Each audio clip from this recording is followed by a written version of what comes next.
Hi, Misha here, and let's talk about pigs. Yeah, the General Dynamics F-111 Aardvark.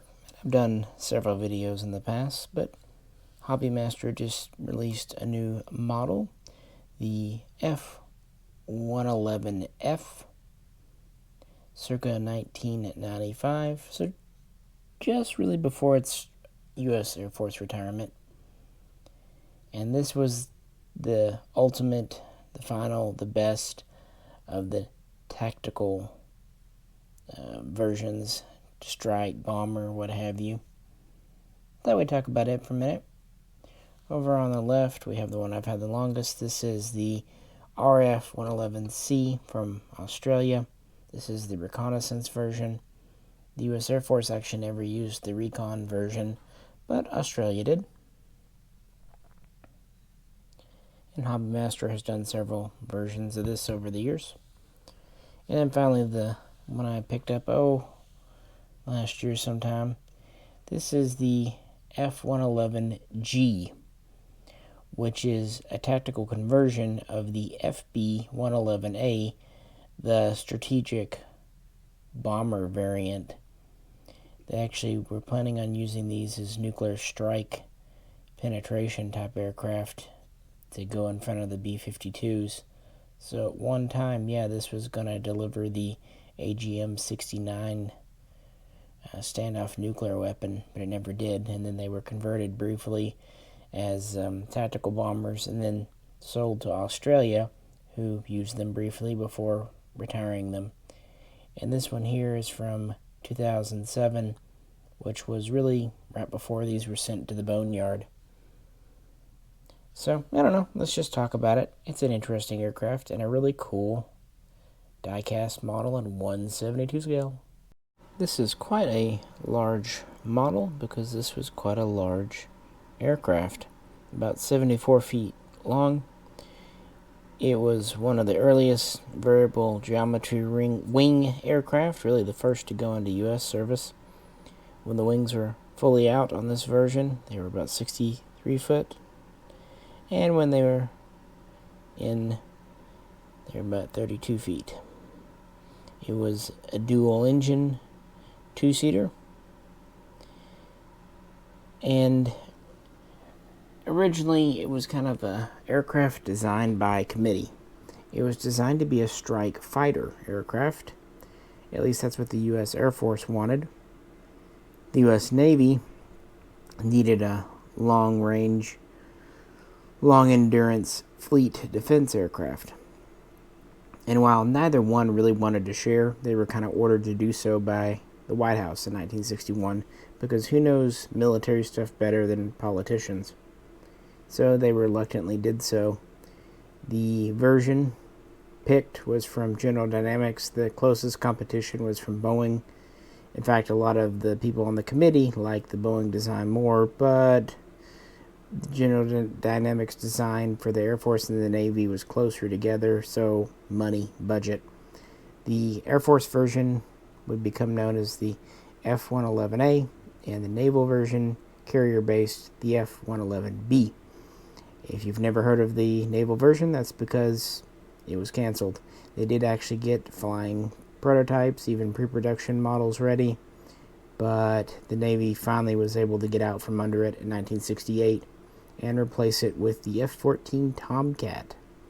But some elements were carried over from the Aardvark, as it would become known, including the engines. The engines for the F-111B were the same used in the first generation of Tomcats. The variable geometry wing, of course, and most importantly, the AIM-54 Phoenix missile.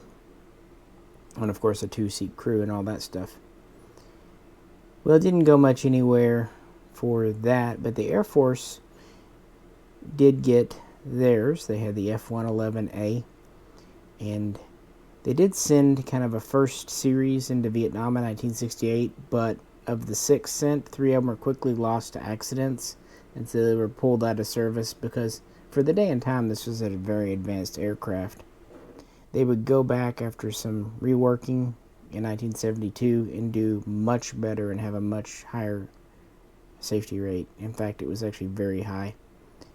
And the point of this, the F-111A, was to be a strike fighter, tactical bomber, if you will. Now, the B, was the Navy version. The C was the version made for Australia.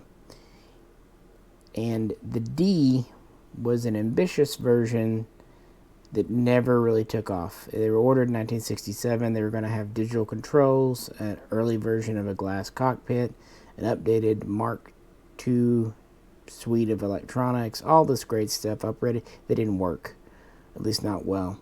So, as an interim measure, they made the F-111E, which returned to analog controls and just had modest upgrades to the engines and avionics and whatnot. This version here, the F-111F, was delivered between 1969 and 1971, and it was kind of splitting the difference. It used avionics that were kind of in between the two. It had upgraded engines, corrected a lot of things, and gave a lot of new features, and it would continue to be upgraded throughout the 1980s. So it did quite well. And this was an interesting performing aircraft. It was capable on paper of Mach 2.5, but in reality had a maximum speed at altitude of about Mach 2.3. It's fast. And it had a ceiling of about 66,000 feet. So, yeah, of course we have a crew of 2, pilot, weapons officer, navigator. No gun as such, but it could mount a 20mm cannon in its internal bay, or rather Gatling gun, although it very, very rarely did. It had an internal weapons bay that had a place for 2 weapons, usually, bombs, missiles. It had a third hardpoint at the fuselage rear externally, and then it had hardpoints under the wings. It actually had a total of 8 stations under the wings, but actually the outer 4 were not terribly useful. The inner 4 would swivel as the wings would pivot in and out. Of course, much like with the MiG-23, fully swept to the rear was for high-speed performance and dashing. Middle was kind of, middle cruise mode, and fully swept out was for takeoff and landings, because much like with the MiG-23, they wanted to be able to operate this close to the front lines and from short or rough airstrips. So the wings definitely gave some versatility, although they did complicate the design. So here's our model off the stand.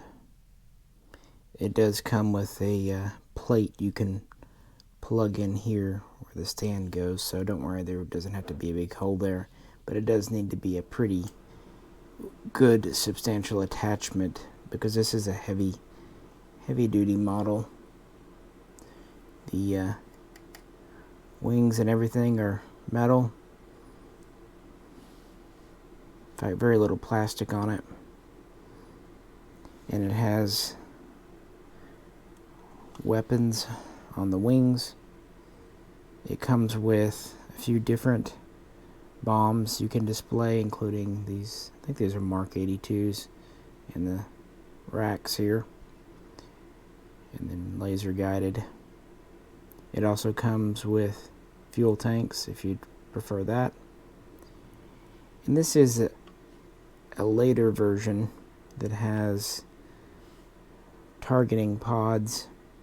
In the 80s, they started installing this kind of rotating turreted type pod in the weapons bay, meaning the internal bay could no longer be used, but it gave a lot better capability.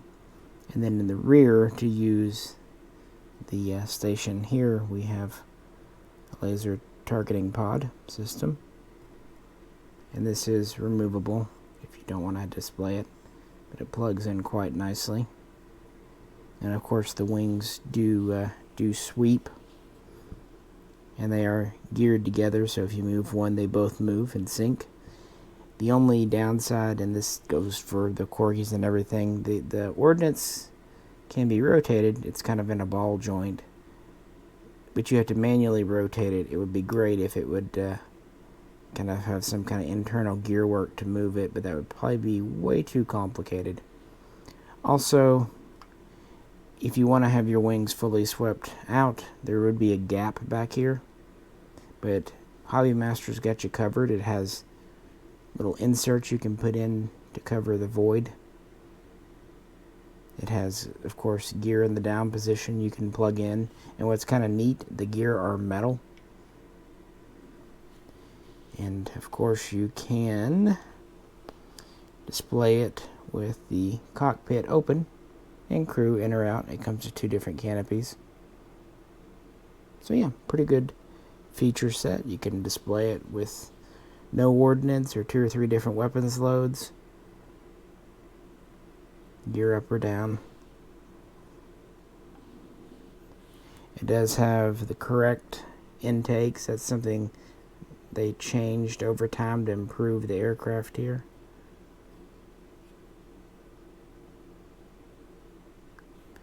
Pretty neat aircraft. Does have this kind of stubby head-on look, which is honestly why its nickname was the Pig.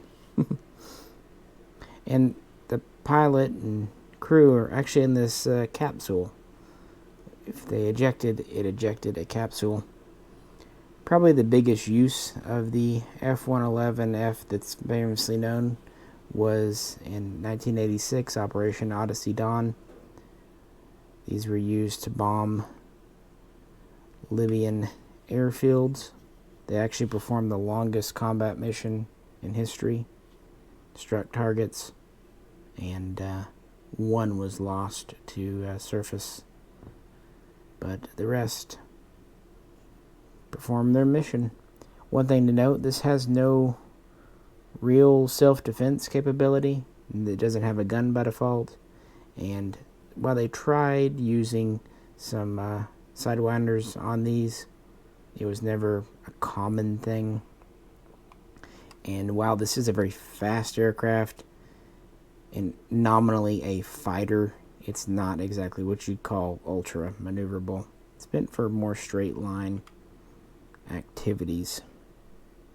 But yeah, the F-111F was the ultimate version of the tactical fighter or strike bomber. They were used to good effect in the 1991 Gulf War, destroying over 1,500 Iraqi vehicles with what they called tank plinking. This and the British Tornado, kind of the 2 famous examples. The Tornado also being a swing wing 2-seat, 2-engine design. This version here could carry about 31,000 to 31,500 pounds in ordnance, including the internal stations and the wing stations, and the wings were plumbed for external fuel tanks if necessary. The A's that were still in U.S. Air Force service were retired in June of 1991, right after the Gulf War.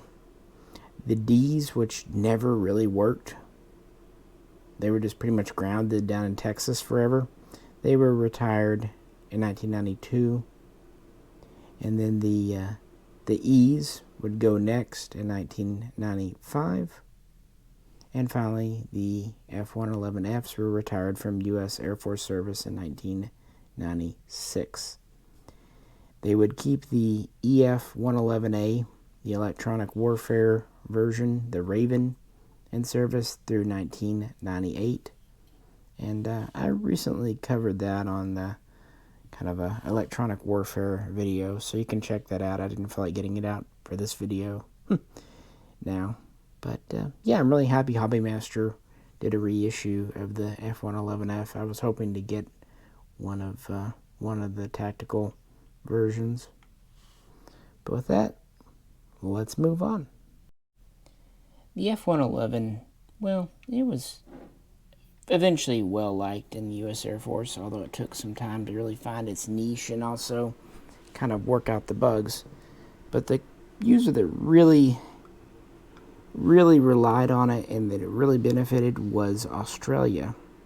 The Australian Royal Air Force needed a new light bomber strike fighter ever since the 1950s to replace the Canberra. And they considered a few designs. They looked at the F-4 Phantom, but they just didn't have the range nor the payload what they needed. And they looked at a few British designs, but that was the time when British aircraft was kind of on the decline and consolidation. So about everything they looked at from Britain was canceled. They also looked at the F-111 and in the early 60s, and they became quite interested by 63, 64, even sending a delegation over to the USA to check it out. And they liked what they saw, and they placed an order. They wanted to get 18 strike fighter / bomber variants and 6 reconnaissance variants, at that time still being worked on. And this actually really helped. This is one of the things that helped the project go forward, having a foreign customer that was interested. So even though the Navy would eventually drop out, Australia would kick in. And they knew that it would be until the late 60s that these would come around. And a special version was made for them, the F-111C here. It had reinforced landing gear, and it also had a larger wing that was originally taken from the B model. When it's fully swept out like this, the span is 70 feet, and when it's fully pushed in, swept back, it's 34 feet. They needed longer range, a better radio, things like that, because they were going to be flying over water. And they got what they ordered. It took a little time, but eventually deliveries took place, and it would go into service. The only other wrinkle, the RF-111A was canceled, and so Australia took 24 of the F-111Cs and ended up being given or purchasing the reconnaissance package from the USA and developing it and really doing it themselves. So they converted 4 of their 24 aircraft into reconnaissance birds, which this is here. So they just has the tanks on the wings, cameras here. They would actually get 4 more aircraft in the 80s, bringing the total up to 28. These were actually F-111As that were updated to the C standard. And they would fly these a lot. Never in combat, though. Australia didn't use these in the Gulf War. But they did fly the RF-111Cs for various reconnaissance missions, including over Malaysia at different times, as hostilities ebbed and flowed. And this was really the most effective, long-range, pinpoint accurate strike aircraft in the region, Southeast Asia at the time. And even though it never went into combat, it served as a very good deterrent. And it was well appreciated in Australia overall.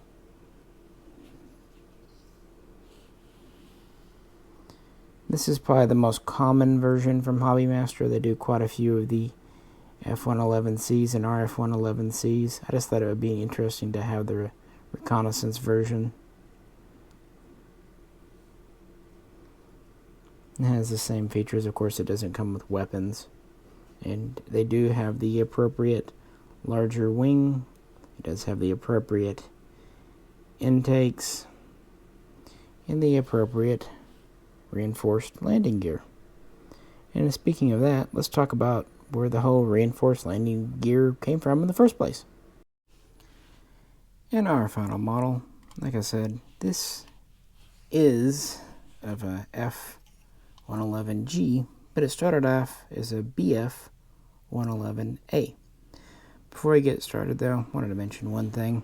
If you own one of these, the stands here have this big peg in the back and this square. When I first got the first one of these, I thought they kind of just sat on the stand really chintzy, but I was completely wrong. They actually sit very tight. This peg fits very snug in the hole, so when you put it on the stand, you kind of gotta wiggle it in and then wiggle it out, and just make sure you put the pressure where you need to, and otherwise you might stress your stand. But they actually fit the stands really good. I just was wrong the first time. I wasn't pressing it in the hole far enough, because a lot of your hobby masters, they just sit there lightly, but because of the weight and the wings on these, they need to have a stand that could balance them, because when the wings are swept back like this, a lot of your weight's in the back. So anywho, the BF-111A, even though the Air Force did cancel the reconnaissance version, they ended up requesting a version they originally didn't even know they needed, because of kind of gaps in their bomber force for Strategic Air Command, SAC. They decided having a small, light, fast nuclear delivery aircraft that could kind of go ahead of the B-52s and B-1s and what have you, paving a way into Russia, kind of knocking out air defenses, what have you, would be a good idea. So they ordered in 1967, I believe it was, the modified version here, the BF-111A. And originally they were going to purchase over 200, but because of budget cuts and the fact that the B-1B was, well, at that time B-1A, anyway, different things, they ended up ordering 76. But it was still a neat little strike plane, and it was a pretty radical redesign. The body in the back here was stretched for extra fuel and room for other things. This has 75-foot overall length, so just a little bit longer than the standard version. It uses the larger wings from the B and the C, and this is actually where the C acquired its reinforced landing gear that was originally made for the version here. This was actually built to carry even more of a payload, over 35,000 pounds. Still has the internal bay. Still has the hard points on the wings. And it was meant to either carry a nuclear bomb, well, different nuclear bombs. Again, the AGM-69 was its primary one, and it could carry up to 6, 2 under each wing and then 2 internally. It had a few other options too, but that was its main thing. Still no defensive missiles, no cannon, no gun. It was to use essentially speed in low altitude terrain following navigation for its defense. It was a little bit slower than the tactical version at about Mach 2.2, but that was carrying more weight, and it's a larger aircraft. And of course it was redesigned. It used a variant of the Mark II avionics suite, and these were delivered roughly around the same time. Like I said, the 111Fs were delivered beginning in 72, 73, running through 76. These were delivered beginning in 69, running through about 71, 72. But yeah, it's just a nuclear carrier, and thankfully one never actually called upon to do its role, but it was part of the Strategic Air Command, the deterrent force, mutual assured destruction. And with a fleet of these flying in with 6 small but effective standoff type nukes, yeah, they could definitely carve a path and make things a lot easier for the B-52s. Like a lot of these, they were upgraded over time with newer electronics and what have yous. And as the Cold War would kind of cool off, they would start converting some over. They would take 34 of these and convert them from BF-111As to F F-111Gs, which was a tactical strike fighter, not dissimilar to the F-111F. And they could carry a few different things. Like I said, they would convert 34, but they would never really use them in combat. They just said they had the airframes. They mostly used them for standby training. And then in 1993, they actually sold 15 of them to Australia, who was very, very glad to have them. And in fact, this one here is from Australian rework. And then the rest were retired from the U.S. Air Force soon thereafter. The reason the Australians like these, electronics-wise and everything else, they were very similar to their F-111Cs, so not a lot of changes needed to take place. They had low air miles on them, essentially. They were pretty new airframes, pretty young. And Australia was always short of pigs to fly, so having 15 more really did let them have 2 full squadrons plus spares for training and maintenance and all that good stuff. And they would serve in Australia up until about 2007. So they got to get a, decade and a half out of them. And this one here, like the others, does come with additional ordnance. I have it with the AGM 88, 84. The Harpoon, the anti-shipping missile, which is a role that Australia would certainly consider worthwhile. Originally, the aircraft did not carry the 84, but the 69 was actually a derivative of it, so it wasn't too much for them to rework this, to fire this. Plus, it could also carry the Popeye missile, something that Israel used on their F-4s. So big old things. You could carry 4 of them here on the interstations. Of course, they rotate with. And typically the internal bay would be used for fuel or avionics or what have you. But yeah, this would be a ocean-going strike version. Kind of not dissimilar to the F-111B. And it would, of course, have the heavy landing gear, the larger wing steel. They didn't do a whole lot of changes to it. It did have the uprated engines and very good capabilities. As I said, the U.S. Air Force would retire the Aardvark in 1998, or the Raven, rather. The Aardvark was retired in 1996. And Australia would keep flying the Cs up till about 2010. Finally drawing them down and letting the aircraft slip out of service. In total, General Dynamics produced about 566, including prototypes and whatnot. So not the largest production of anything, but not bad. There was also a version known as the F-111K that was originally going to be made for the UK, Britain, but they canceled their order in 1968. It was actually components from that allowed them to build the RF-111A so quickly. They cannibalized quite a few of the components from the British version and made the strategic bomber version for America. Hey, waste not, want not. And I almost knocked you over, but I didn't. Tripods. But no, I really like this one. I think the missiles under the wings are quite neat, and of course they rotate like the rest. But if you buy this one, this is the Boneyard Wranglers one, you can put more conventional ordnance on it if you so choose, or fly it clean. So there you have it. Hopefully I was able to get something on camera for you fine folks. And I just felt like talking about the Aardvark again. Why not?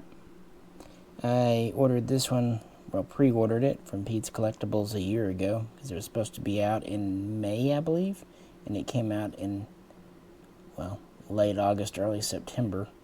But such is international ordering for you. What can you do? It made it. I'm actually really glad I waited, back in December. Aikens was doing kind of a house cleaning thing. They do most Decembers. And they actually found an older F-111F release in the back. And I really wanted it, but it was like $150, $200. And I thought, nah, just can't. And I'm glad I waited, because now this one came out and it's at, current prices, which hobby masters aren't cheap. Never have been, never will be. But they're a lot cheaper when you buy them at release than a couple years later. And it is a really nice quality model. They get a lot of the little details correct, and there's a lot of variations in the Aardvark. It's just a really neat one to have. And again, I've covered the F-111A, the Raven, in a different video, so you can check that out. But yeah, which one do you like? Or maybe you don't like pigs. But I think it's neat, and the fact that the wings do move and you get various ordnance. The only negative, like I said, it is a heavy model, so you need to make sure it's plugged into the stand well. And also the pivoting pylons on the wings, if you're going to have stores on there, it's probably not something you want to be folding and unfolding and rotating and moving around a whole lot.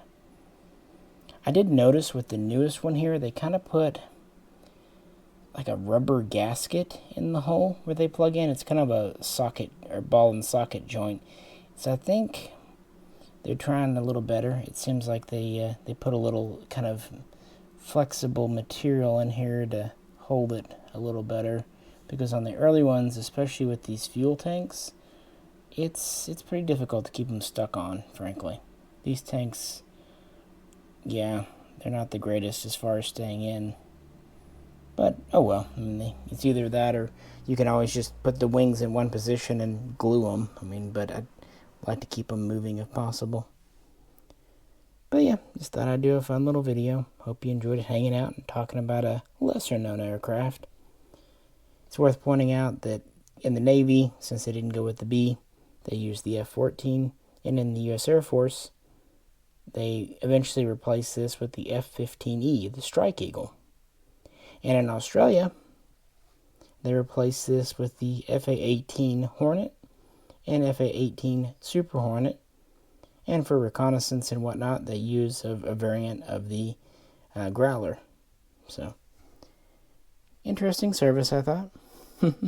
Appreciate you tuning in with me. And if you haven't, I did put up a video recently on the MiG-23, this aircraft's counterpart.